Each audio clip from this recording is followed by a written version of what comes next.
नमस्कार बच्चों। आज से हम आपके गणित के अध्याय 3 आव्यूह का अध्ययन करेंगे। तो जैसा कि आप देख रहे हैं कि आव्यूह क्या होता है।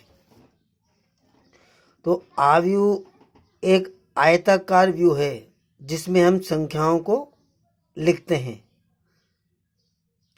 तो आपको बस ये ध्यान रखना है कि हम आव्यूह को अंग्रेजी के कैपिटल लेटर्स मतलब अंग्रेजी के बड़े अक्षर से व्यक्त करते हैं और आव्यूह के अंदर संख्याओं को, जिनको हम आव्यूह के अवयव कहते हैं, उसको हम बड़े कोष्ठक में लिखते हैं।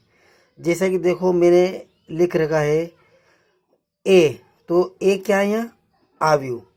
तो ए बराबर मैंने लिख रखा है बड़े कोष्ठक में -3, 2, 0, 1, -5 और 4। तो देखिए आप, ये बड़े कोष्ठक में तो मैंने जो संख्याएं लिख रखी हैं, इन संख्याओं को मैं कहता हूँ अवयव। तो ये सब आव्यूह के अवयव हैं।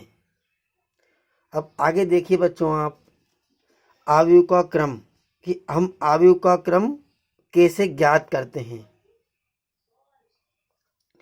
तो आव्यूह के क्रम के लिए हमें पहले पंक्ति और स्तंभों को समझना पड़ेगा। तो देखो आप, ऊपर जो आव्यूह दे रखा है ए बराबर, तो सबसे पहले हम पढ़ते हैं पंक्ति, कि पंक्ति क्या होती है। तो आव्यूह में जो आड़ी लाइन है उसको हम पंक्ति कहते हैं। जैसे देखो -3, 2, 0, तो इस पूरे को हम एक पंक्ति कहेंगे। इस पूरे को हम एक क्या कहेंगे? पंक्ति।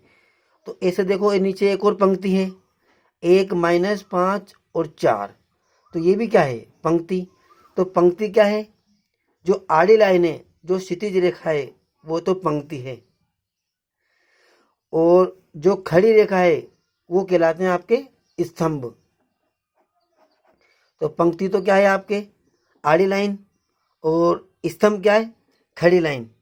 मतलब तो इस आव्यूह में देखिए आप, खड़ी लाइन कितनी है इसमें? 1, 2 और 3।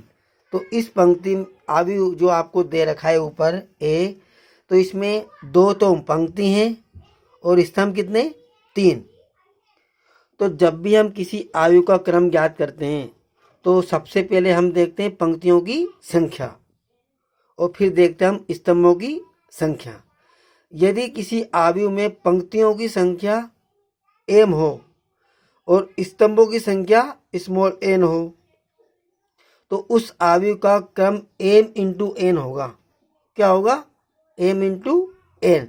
जैसे देखो एक उदाहरण मैंने आपको दे रखा है b बराबर। तो इस आव्यूह में देखो आप, कितनी पंक्ति है? 1, 2, 3। कितने स्तंभ में? 1, 2 और 3। तो हम क्रम कैसे लिखते हैं आव्यूह का? तो आव्यूह के क्रम में हम पहले लिखते हैं पंक्तियों की संख्या और बाद में लिखते हैं स्तंभों की संख्या। तो इस आव्यूह का क्रम क्या हो जाएगा? 3 × 3। इसी प्रकार देखो एक उदाहरण देखो आप, ये आव्यूह दे रखा है मैंने a बराबर -4, 6, 5। तो इस आव्यूह में बताइए आप पंक्तियां कितनी हैं?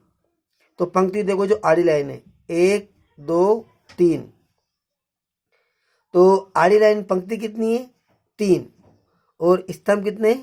एक ही स्तंभ में। तो इसका क्रम क्या होगा? 3 × 1। तो आपको ये ध्यान रखना है बच्चों कि जब भी हम आव्यूह का क्रम ज्ञात करेंगे तो आव्यूह का क्रम क्या होगा? पंक्तियों की संख्या × स्तंभों की संख्या। अब आगे देखिए बच्चों आप, अब हम पढ़ेंगे आव्यूह का प्रकार। आव्यूह कौन कौन से प्रकार के होते हैं। तो सबसे पहले आता है आपका वर्ग आव्यूह। तो देखिए आप, जैसे कि नाम से ही स्पष्ट है, तो वर्ग किसे कहते हैं हम? जिसकी सभी भुजाएं क्या हों? बराबर हों। तो ऐसे ही वर्ग आव्यूह किसे कहेंगे हम? जिसमें पंक्तियों की संख्या और स्तंभों की संख्या समान हो। पंक्तियों की संख्या और स्तंभों की संख्या समान हो। तो वह आव्यूह जिसमें पंक्तियों की संख्या और स्तंभों की संख्या समान हो क्या कहलाता है? आपका वर्ग आव्यूह। अब जैसे उदाहरण देखो आप, दो इंटू दो मतलब 2 पंक्ति और 2 स्तंभ, ये भी वर्ग आव्यूह है। 3 इंटू 3, 3 पंक्ति और 3 स्तंभ, ये भी क्या है? वर्ग आव्यूह है। और 4 इंटू 4, 4 पंक्तियां और 4 स्तंभ। तो कहने का मतलब ये है कि जिस आव्यूह में पंक्तियों की संख्या और स्तंभों की संख्या क्या हो? समान हो, वो आपका वर्ग आव्यूह कहलाता है। अब इसी प्रकार जो अगला आव्यूह का प्रकार है वो है पंक्ति आव्यूह। तो इसमें भी हम नाम से ही परिभाषा को स्पष्ट करेंगे। पंक्ति मतलब लाइन, आड़ी लाइन। तो ऐसा आव्यूह जिसमें एक पंक्ति हो, क्या हो? एक पंक्ति हो, उसे हम पंक्ति आव्यूह कहेंगे। अब जैसे देखो आप पंक्ति आव्यूह का उदाहरण,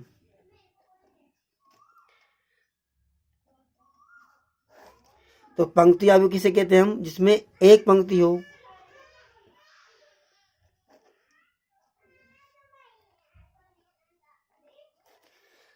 इस आव्यूह को देखो आप, इसमें कितने पंक्ति हैं? तो इसमें एक ही लाइन है आड़ी, तो पंक्ति तो कितनी है इसमें? एक। और स्तंभ कितने? स्तंभों की संख्या n है। स्तंभ देखो 1 2 3 और 4, तो स्तंभ कितने? 4। तो देखो पंक्ति तो एक है और स्तंभ कितने? 4 है। तो कौन सा आव्यूह है ये? पंक्ति आव्यूह है। ये देखो आप, इस आव्यूह में पंक्ति तो एक है और स्तंभ 4 हैं, 1 2 3 4।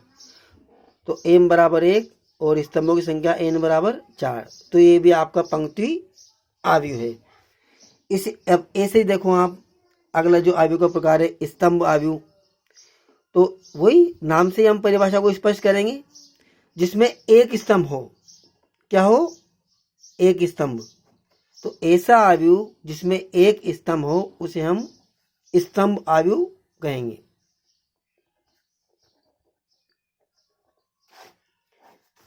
उदाहरण देखो आप,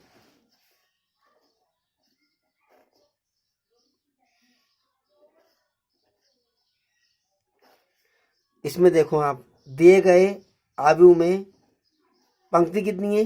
1 2 3, 3 तो पंक्ति है और स्तंभ कितना है? एक ही है। तो इसमें देखो आप, m बराबर तो 3 है, n बराबर 1 है। तो ये आपका स्तंभ आव्यूह है, जिसमें स्तंभों की संख्या क्या हो? 1 हो। अब अगला आव्यूह का प्रकार देखो बच्चों आप, जो अगला आव्यूह का प्रकार है वो है आपका विकर्ण आव्यूह। तो विकर्ण आव्यूह एक वर्ग आव्यूह होता है। विकर्ण आव्यूह एक वर्ग आव्यूह होता है जिसमें मुख्य विकर्ण के अलावा सभी अवयव शून्य हो। मुख्य विकर्ण के अलावा सभी अवयव शून्य हो। अब जैसे मैं आपको बना के बताता हूँ, उदाहरण समझें आप।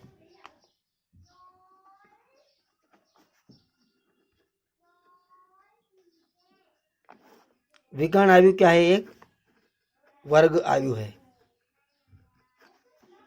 तो विकर्ण आव्यूह एक वर्ग आव्यूह है जिसमें मुख्य विकर्ण के अलावा के अतिरिक्त सभी अवयव शून्य हों।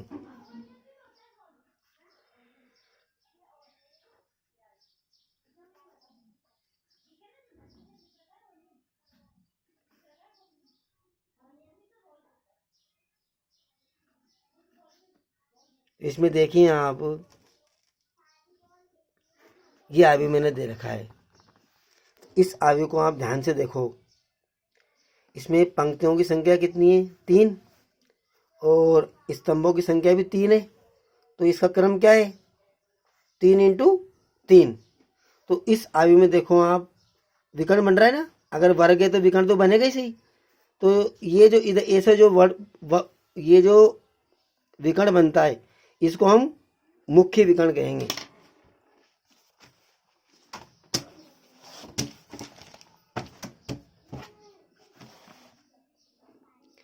ये जो विकर्ण बन रहा है ये मुख्य विकर्ण है। देखो आप, तो इसमें मुख्य विकर्ण के अलावा देखो सारे अवयव शून्य हैं।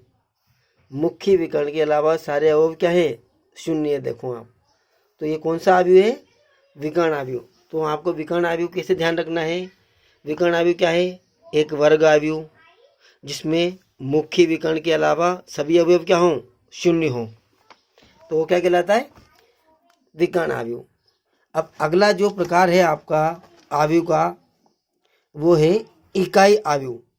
तो इकाई आव्यूह बोलो या तत्समक आव्यूह बोलो, एक ही बात है। तो इकाई आव्यूह भी जो है आपका एक विकर्ण आव्यूह होता है। तो इकाई आव्यूह आपका एक विकर्ण आव्यूह ही होता है। बस इसमें ये आपको ध्यान रखना है कि इसमें मुख्य विकर्ण के अलावा सभी अवयव क्या होते हैं? शून्य। लेकिन मुख्य विकर्ण के सभी अवयव एक एक एक होंगे। जैसे देखो आप,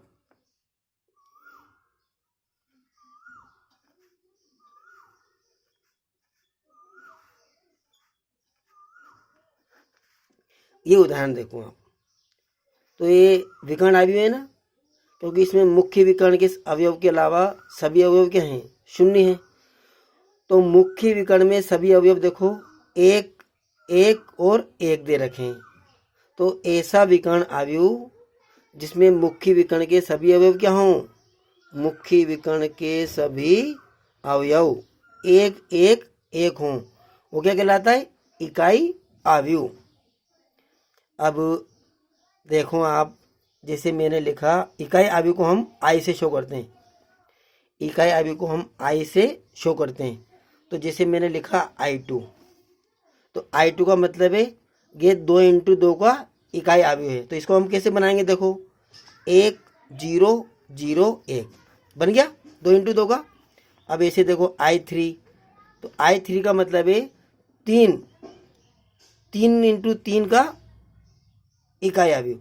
तो इसमें 3 पंक्ति होंगी और 3 स्तंभ होंगे। इसको कैसे बनाएंगे? देखो आप 1 0 0 0 1 0 0 0 1। तो देखो आप मुख्य विकर्ण में सभी अवयव एक एक आगे। अब ऐसे ही I4 भी समझो आप,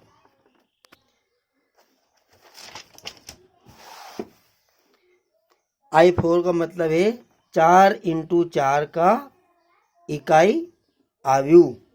इसमें 4 पंक्तियां होंगी और 4 ही क्या होंगे? स्तंभ होंगे। और मुख्य विकर्ण के सभी अवयव क्या होंगे? एक एक एक।